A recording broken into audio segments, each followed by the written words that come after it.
The percentage composition of sodium carbonate crystal के बारे में बात करते हैं जी। हमारे पास जो परसेंटेज कंपोजिशन होती है सोडियम कार्बोनेट क्रिस्टल की, यानी कि उसमें जो हर एक एलिमेंट प्रेजेंट होता है सोडियम कार्बोनेट क्रिस्टल में।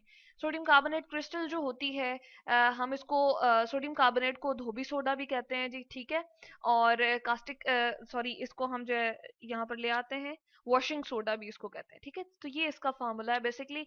अब ये 10 हाइड्रोजन सॉरी 10 वाटर मॉलिक्यूल हमें नजर आ रहे हैं। तो ये इस क्रिस्टल को बनाने के लिए, इसकी जो स्पेसिफिक शेप होती है उसको बनाने के लिए 10 वाटर मॉलिक्यूल इसके अंदर प्रेजेंट होते हैं, ठीक है। इसके साथ एक खास अरेंजमेंट में, एक खास तरतीब में मौजूद होते हैं, ठीक है। तो हमारा यहाँ पर काम क्या है जी, परसेंटेज कंपोजिशन हमने ईच एंड एवरी एलिमेंट की निकालनी है, यहाँ पर सोडियम की, कार्बन की, ऑक्सीजन की और वाटर की भी, ठीक है। तो इन सब की जो परसेंटेज हम निकालना चाह रहे हैं, यानी कि इस पूरे के पूरे हमारे पास फॉर्मूला के अंदर हर एक की परसेंटेज कितनी है, हर एक का कितना हिस्सा है। अगर हम इस तरह से इसका टोटल बनाए, हम कहें कि ये पूरा का पूरा जो कंपाउंड है 100% है, ठीक है। तो इसमें जो कार्बन है वो हमारे पास कितना होगा जी, वो हमारे पास बहुत ही थोड़ा सा होगा। जिस तरह हम एक सेब करें, सेब लें और उसके टुकड़े करते जाएं, तो इतना जो है वो इतना छोटा सा हिस्सा जो है हमारे पास किसका होगा जी, कार्बन का मौजूद होगा, ठीक है। इसके अंदर चूंकि हमें 1 कार्बन नजर आ रहा है, ठीक है। और इसी तरह से जब हम इसकी परसेंटेज कैलकुलेट करेंगे ना, तो उससे हमें और भी बेहतर समझ आ जाएगी। और अगर सोडियम की बात करें तो हमारे पास वो कितना है, वो हमारे पास तकरीबन इतना परसेंट है। अगर हम कहें कि वो उसका इतना सा हिस्सा है, ठीक है। तो ये हम डिफरेंट उसकी ना परसेंटेज निकाल रहे हैं। और अगर ऑक्सीजन की बात करें तो हम कहते हैं जी ऑक्सीजन हमारे पास इतना है, इतना सा हिस्सा है, ठीक है। और बाकी ये सारा का सारा जो पार्ट है ये किसका है, वाटर का है, ठीक है। तो इस तरह से हमने देखा कि एक पूरी की पूरे जो हमारे पास कंपाउंड होता है उसमें डिफरेंट चीजों की किस तरह से परसेंटेजेस मौजूद होती हैं, ये हम किस तरह से कैलकुलेट करते हैं। कैलकुलेशन में हम इसको जानने की कोशिश करते हैं जी, ठीक है, कि हमारे पास किस तरह से हर एक की परसेंटेज कंपोजिशन निकाली जा सकती है, ठीक है। इसके लिए जो फॉर्मूला हम यूज करते हैं, जो जनरली हम लेते हैं, वो हमारे पास होता है जी ये, ठीक है। हम क्या करते हैं, परसेंटेज कंपोजिशन के लिए हम कहते हैं कि हमारे पास किसी भी परसेंटेज अगर हमने एलिमेंट की निकालनी हो, तो हम कहते हैं, यहाँ पर हम थोड़ा सा इस साइड पे ले आते हैं ताकि हमें यहाँ पर लिखने में आसानी हो, ठीक है। परसेंटेज निकालनी है, यानी कि 100% में से हमने चीज निकालनी है। इसको हम थोड़ा सा इंसर्कल कर लेते हैं ताकि हमें ये सेपरेट रहे कि ये हमारे पास कैल्शियम सॉरी सोडियम कार्बोनेट का जो है वो क्या है, एक फॉर्मूला हमने यहाँ पर लिख के रख लिया है, ठीक है। तो हम क्या करते हैं, हम कहते हैं परसेंटेज, ठीक है, परसेंटेज ऑफ एलिमेंट हम कह सकते हैं, परसेंटेज ऑफ, ये परसेंटेज का साइन मैंने डाला जी, ऑफ एलिमेंट, किसी एक खास एलिमेंट की जब हम बात करते हैं तो उसका रिलेटिव एटॉमिक मास हमें पता होना चाहिए, ठीक है। एलिमेंट यहाँ पर हम लिखते हैं, रिलेटिव एटॉमिक मास पता होना चाहिए, number of atoms in the formula हमें पता होना चाहिए, और relative molecular mass of compound हमें पता होना चाहिए। वो हमें एक नाउन नोन भी होता है हमें, ठीक है। और इसको हम कर भी सकते हैं, कैलकुलेट भी कर सकते हैं। आप किस तरह से इसका अगर मैं लेकर आऊं सोडियम कार्बोनेट के लिए, तो हमारे पास जो सोडियम होता है ना उसका कितना होता है जी, हमारे पास 23 होता है, ठीक है। और हमारे पास इसमें रिलेटिव एटॉमिक मास उसका कितना है, रिलेटिव एटॉमिक मास जो सोडियम है यहाँ पर प्रेजेंट वो 23 है उसका रिलेटिव एटॉमिक मास, और तादाद कितनी है जी, 2 है, तो इसलिए मल्टीप्लाई बाय 2 कर दिया है। उसके बाद हमारे पास कार्बन है जिसका हम कहते हैं रिलेटिव एटॉमिक मास जो हमारे पास आ जाता है वो आता है जी 12, और चूंकि तादाद में 1 है तो इसलिए हम उसको मल्टीप्लाई बाय 1 कर देंगे, ठीक है। उसके बाद हमारे पास मौजूद है क्या, ऑक्सीजन के 3 एटम्स मौजूद हैं, ठीक है। तो 16 को मल्टीप्लाई करना पड़ेगा 3 से, ठीक है, वो भी हमारे पास आ गया। उसके बाद हमारे पास क्या है जी, वाटर है। वाटर के हम कहते हैं कि जो हमारे पास अगर हम इसका करें, हाइड्रोजन हमारे पास प्रेजेंट है जिस जो कि तादाद में 2 है, तो 2 1s आर 2 हो जाएगा।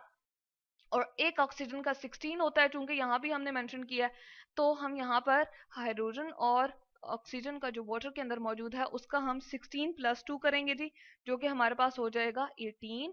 और चूंकि ये तादाद में 10 है तो हमें क्या लेना पड़ेगा, हमें 10 से मल्टीप्लाई करना पड़ेगा, ठीक है। तो इस तरह से हमने, इस तरह से ये इसका जो है वो हमने कैलकुलेशन के लिए यूं देख लिया, ठीक है।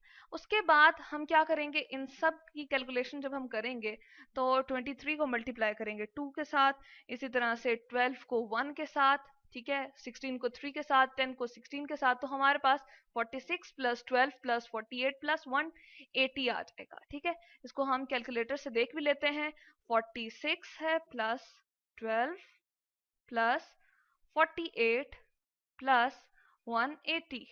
ठीक है, तो ये हमारे पास आंसर आया 286।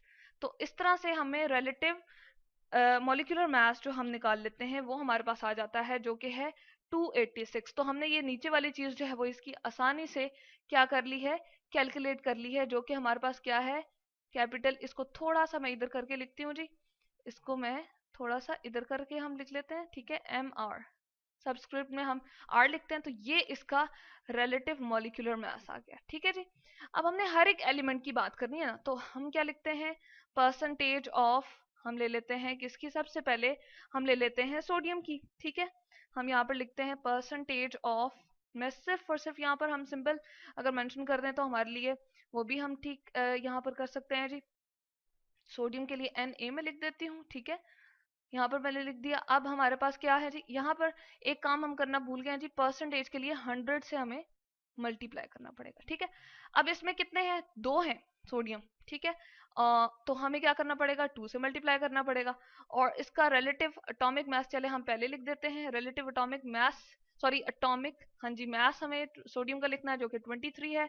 मल्टीप्लाई बाय तादाद कितनी है, 2 है, तो मल्टीप्लाई बाय 2 करना पड़ेगा। और डिवाइडेड बाय, चूंकि मॉलिक्यूलर एम आर हमने इसका टोटल निकाल लिया जो कि कितना है 286, और मल्टीप्लाई बाय लास्ट में हम क्या करेंगे 100। ठीक है, तो हम इसको भी कैलकुलेटर से देख लेते हैं हमारे पास किस तरह से आ जाएगा जी।